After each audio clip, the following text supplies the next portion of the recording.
বাংলা বিনোদন জগতে আবারও নেমে এলো শোকের ছায়া।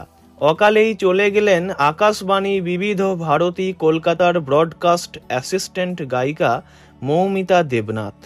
বাইক দুর্ঘটনায় মৃত্যু হলো তাঁর। 24শে জুলাই বৃহস্পতিবার সন্ধ্যায় এক পরিচিতর বাইকে চেপে উলুবেড়িয়ার নিমদিঘিতে গানের ক্লাস নিতে যাচ্ছিলেন মৌমিতা। উলুবেড়িয়ার রাজাপুর থানার খলিশানি বেলতলায় 16 নম্বর জাতীয় সড়কের উপর কোলাঘাটমুখী লেনে দুর্ঘটনাটি ঘটে। সেই সময় চলন্ত বাইকের পিছনে এসে ধাক্কা মারে বাগনান শ্যামবাজার রুটের একটি বাস। সন্ধেবেলা ঘটে যায় এই ভয়াবহ দুর্ঘটনা। ঘটনাস্থলেই প্রাণ হারান 35 বছর বয়সী মৌমিতা। বাসের ধাক্কায় বাইক থেকে ছিটকে রাস্তায় পড়ে গিয়েছিলেন তিনি। গুরুতর চোট লেগেছিল। তড়িঘড়ি তাঁকে উলুবেড়িয়া মহকুমা হাসপাতালে নিয়ে গেলে চিকিৎসকরা তাঁকে মৃত বলে ঘোষণা করে। থেমে যায় তাঁর সুরেলা সফর। তাঁর অকাল প্রয়াণে শোকস্তব্ধ পরিবার, বন্ধু বান্ধব, ছাত্রছাত্রী থেকে তাঁর গুণমুগ্ধরা।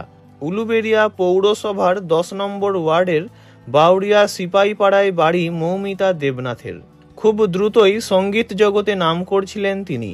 সবার পরিচিত হয়ে উঠছিলেন, কিন্তু মাঝপথেই থেমে গেল সব।